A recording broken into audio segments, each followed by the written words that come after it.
What if I told you the 1950s, the golden age of American automobiles, also gave birth to some of the most ridiculous, head-scratching cars ever built? Cars so strange, so poorly designed, you'd swear they were a joke, but they were real. From three-wheel disasters to chrome-covered confusion, these weren't just bad ideas, they rolled off assembly lines and hit the roads. You've heard of the Bel Air, the Thunderbird, maybe even the DeSoto. But have you heard of the car with no reverse gear? The sedan that cooked its passengers? The one so ugly dealers refused to display it? This is 12 stupidest cars of the 1950s you've probably never heard of. And once you see number 6, you'll wonder how it ever got approved. Number 1. 1950s Mercury Mterrey. All flash, no focus. The 1950s Mercury Mterrey looked like a luxury cruiser ready to conquer the road, until you actually had to drive it. At first glance, it had everything a mid-century buyer wanted: oversized tail fins, chrome everywhere, and that low-slung jet-age profile. But behind the glam was a car that didn't really know what it wanted to be. Mercury tried to position the Mterrey as a premium option above the standard Ford lineup. But instead of innovation, they delivered excess, and lots of it. The car was bulky, sluggish, and incredibly thirsty for fuel. Despite packing a V8 under the hood, the handling felt like steering a runaway sofa. And the brakes? Let's just say you needed a lot of road to stop this beast. The interior looked upscale, but build quality was inconsistent. Rattles, loose trim, and cheap materials made it feel more like a dressed-up budget car than a true premium ride. Even the suspension was confused, soft enough to wallow through corners, yet stiff enough to make potholes feel like landmines. And let's not forget its biggest problem: weight. The Mterrey was so heavy that it burned through tires and transmissions like nobody's business. Mechanics saw them coming and smiled. By the late 50s, Mercury was desperately trying to keep up with GM and Chrysler, and the Mterrey became a bloated symbol of trying too hard. All flash, no finesse. It didn't win awards, but it did earn plenty of driver complaints. Number 2. GM Firebird 3, 1958, the jet that couldn't fly straight. In the optimistic, tech-obsessed world of 1950s America, General Motors pushed design boundaries to their absolute limit. And nowhere was that more obvious than with the 1958 GM Firebird 3, a concept car so outrageous it looked more like a fighter jet than something meant for a highway. The Firebird 3 was the third in GM's series of dream cars built for their Motorama auto shows, and it was designed purely to impress, not to function. Featuring a gas turbine engine, yes, like a helicopter, the car could technically drive but just barely. The turbine lag was enormous, fuel efficiency was abysmal, and power delivery was wildly inconsistent. There were also twin bubble canopies instead of a windshield, which severely limited visibility and made entering the cabin feel like preparing for launch. But the most baffling feature? No steering wheel. Instead, it used a joystick, which was meant to control acceleration, braking, and direction. GM claimed it would make driving safer and more intuitive. In reality, it was confusing and borderline dangerous. Add to that 7 fins, a titanium body, and an array of electronics that rarely worked, and you had a vehicle that was all show and no go. Even GM admitted the car was never meant for public roads, which begs the question, why build it in the first place? But while the Firebird 3 was just a flashy showpiece, our next car actually made it to production and was so strange it looked like a cartoon, yet somehow helped save a company from collapse. Number 3. BMW Isetta 1956, the clown car that saved a company. It's hard to imagine that one of the weirdest-looking cars of the 1950s helped save BMW from financial ruin. But that's exactly what the BMW Isetta did. Originally designed by an Italian company called ISO, the microcar was licensed and re-engineered by BMW in 1955, at a time when the German automaker was struggling to stay afloat. But practical or not, the Isetta was one of the strangest production cars ever sold. Measuring just 7.5 feet in length, it was powered by a single-cylinder, 247cc motorcycle engine, producing a meager 12 horsepower. Top speed? Around 50 mph under ideal conditions. Downhill, wind at your back. What made it truly ridiculous was its front opening door. That's right, the entire front of the car, including the steering column, swung open like a refrigerator, which meant if you parked too close to a wall or another car, you were trapped inside. On rainy days, opening the door meant letting the weather pour straight into the cabin. And while BMW did improve the original Italian design, it remained wildly impractical by any real standard. It seated 2 adults uncomfortably, had no trunk, and its narrow wheelbase made it prone to tipping, especially on turns. Yes, it was cheap and fuel efficient. But let's face it, the Isetta looked like a clown shoe on wheels, and yet over 160,000 were sold. Proof that desperation sometimes sells, even if it's shaped like an egg. But if you think the Isetta was strange, wait until you see the car. a vehicle so odd it somehow ended up in American driveways and barely fit in a garage. Number 4. Ford Crestliner, 1950. Flashy looks, forgettable legacy. On paper, the 1950 Ford Crestliner was supposed to be a stylish head-turner, a two-tone, vinyl-topped coupe designed to fight back against the flashier GM lineup.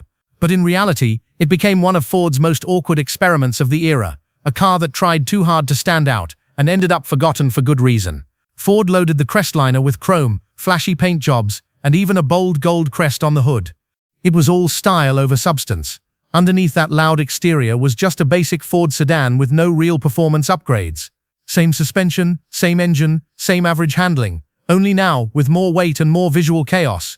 The marketing made it seem like a luxury sports coupe, but the Crestliner drove like a regular sedan in a Halloween costume.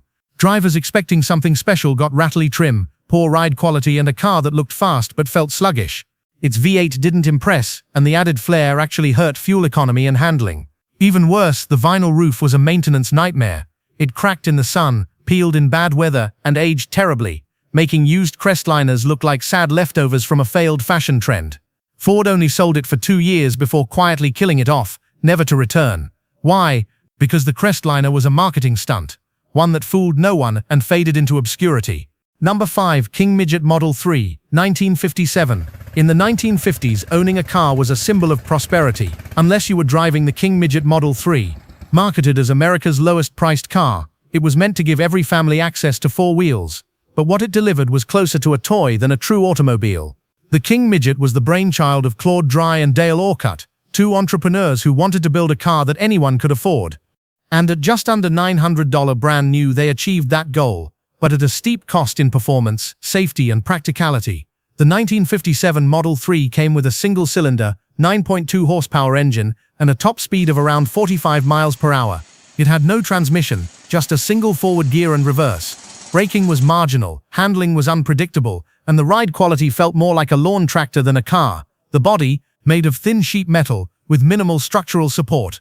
In many areas, the car had no doors, and windows were optional. There was little to no crash protection, and it was so small that it was almost invisible in traffic. Some versions were sold as kits, where owners had to assemble the car themselves, often with basic hand tools. Despite all this, over 5,000 units were sold in the 1950s, mostly to budget-conscious buyers in rural America. It wasn't illegal, but it was far from practical. And in hindsight, the King Midget proved that sometimes, too cheap is just too dangerous.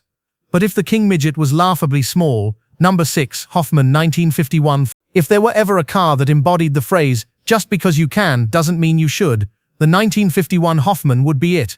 Built in post-war Germany by Michael Hoffman, a self-taught tinkerer with no formal design or engineering experience, this one-off prototype is widely regarded by historians and engineers as one of the worst car designs ever created.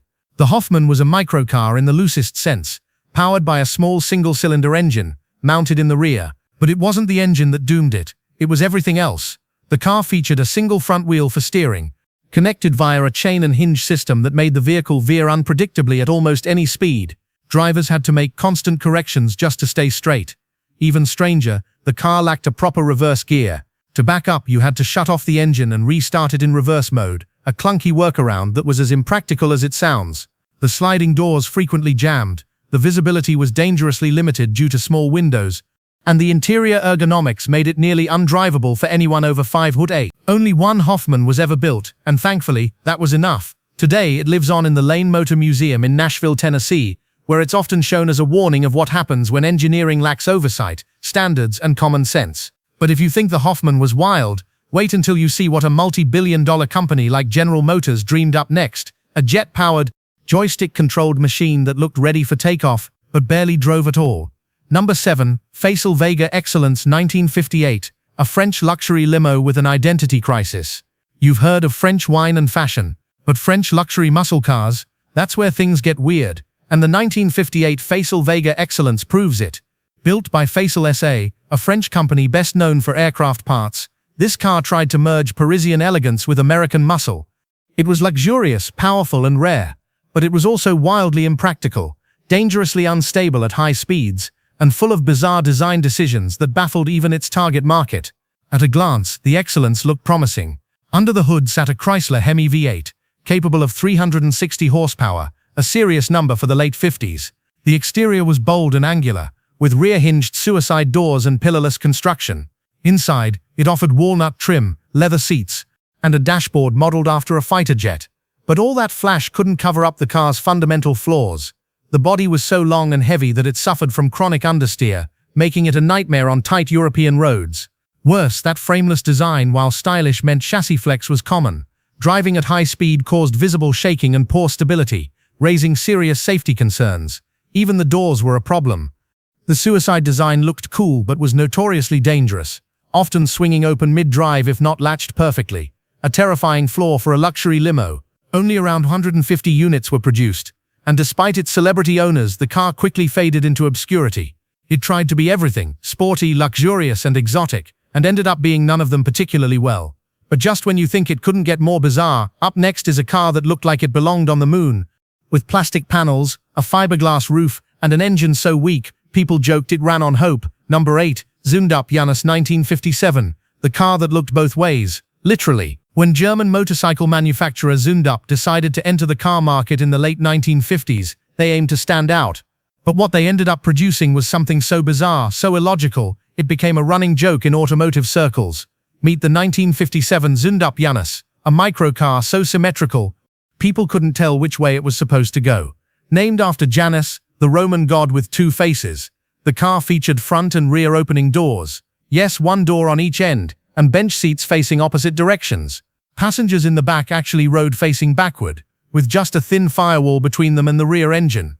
From the outside, the Janus looked like a confused box on wheels, part spaceship, part shoebox, and all awkward. Underneath its odd design was a 248cc single-cylinder engine, generating a whopping 14 horsepower. That's not a typo. It could barely manage 50 miles per hour downhill with a tailwind, and even that was ambitious. Its top-heavy frame made handling terrifying. A strong breeze could nudge it off course. And because both ends looked so similar, drivers often got confused about which side was the front. The car's intent was to blend innovation with practicality, but instead it failed at both. Production lasted barely a year, and only around 6,900 units were made before Zundup pulled the plug. It was the company's first and last foray into automobiles. Think the Janus was strange? Wait until you see the next one. You won't believe this one made it past the design phase. Number 9, Fuji Cabin. 1955, Japan's three-wheeled oddball. If you thought the 1950s couldn't get any stranger, let us introduce the 1955 Fuji Cabin, a three-wheeled car that looked like it belonged in a cartoon or a failed sci-fi comedy. Built by Fuji Motors, this microcar was Japan's post-war answer to cheap personal transportation. But instead of mobility, it delivered embarrassment. At just 7 feet long and 3 feet wide, the Fuji Cabin looked more like a teardrop-shaped scooter with doors. Its fiberglass body was riveted together like an aircraft, but lacked the structural integrity of one. The cabin sat on a single front wheel for steering and 2 rear wheels for balance, which sounds okay in theory, until you tried taking a turn. The vehicle leaned dangerously and could easily tip over on even mild curves. Power came from a tiny 125cc motorcycle engine that produced around 5 horsepower. Top speed, a heroic 35 km per hour downhill with a tailwind. And while it was meant to be enclosed for all-weather use, the cabin's sliding doors were flimsy, and the visibility was so bad, many drivers would simply stick their head out to see the road. Only 85 units were ever produced before the project collapsed. People mocked its unstable handling and bizarre looks, calling it more of a joke than a mode of transport. Even in a country where small vehicles were the norm, the Fuji Cabin was too weird, too slow, and simply too stupid to survive. Number 10, Buick Limited. 1958. Too much car for its own good. What happens when a car company forgets when to stop? You get the 1958 Buick Limited, a chrome-plated behemoth that looked more like a parade float than a car. This thing was massive, over 19 feet long, loaded with fins, dripping in chrome, and so wide it practically needed its own lane. Buick tried to outdo Cadillac and ended up with something that was part spaceship, part circus act. It had a big 364 cubic inch V8, but all that power didn't help much. Why? Because the car was a heavyweight champion, bloated, hard to steer, and a nightmare to park. Gas mileage? Don't ask. Maneuverability? Non-existent. And sure, the inside was fancy, but the ride felt like piloting a boat through a sea of body roll. If you hit a corner too fast, you'd swear the whole car was about to capsize. The Buick Limited was supposed to be the crown jewel of the brand. Instead, It became a symbol of 1950s automotive overkill, big, shiny, stupid, and impossible to ignore. Number 11. Chevrolet El Camino. 1959, the pickup that couldn't pick a side. Was it a car, was it a truck, or was it just a confused identity crisis on four wheels? Meet the 1959 Chevrolet El Camino, Chevy's first attempt at blending a sedan with a pickup and failing in the most 1950s way possible. Built on the flashy Impala platform, the El Camino looked like someone chopped the back off a family car and said, "Yeah, that'll do."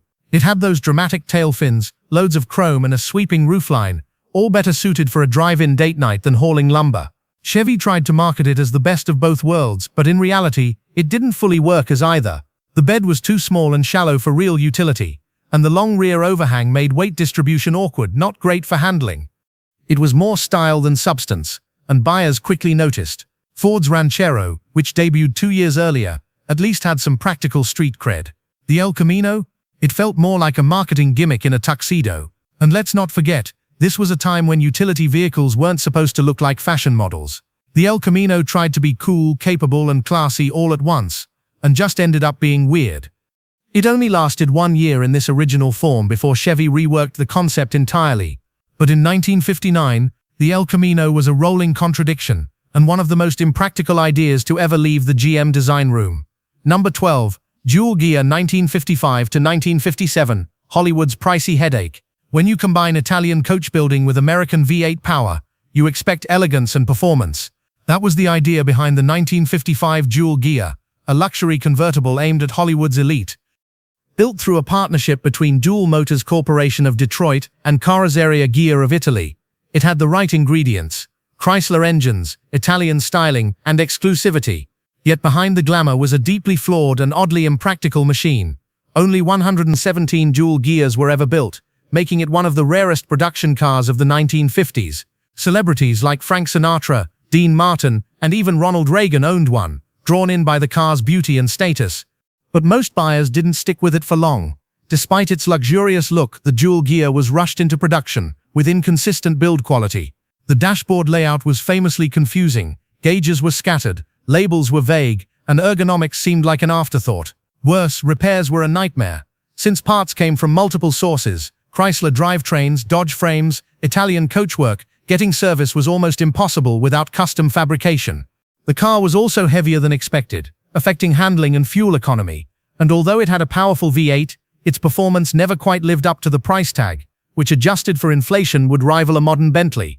Stylish, yes. Logical, not at all. The dual Gaia became a classic case of overpromised, underdelivered, a luxury dream that functioned more like a fragile collector's piece than a usable car. But if the dual Gaia was a confused mix of luxury and design, so which of these 12 oddballs do you think deserved to fail? And which ones were just misunderstood? Let us know in the comments, because the 1950s weren't just about fins and chrome. They were also full of strange experiments that time tried to forget. And here's the twist.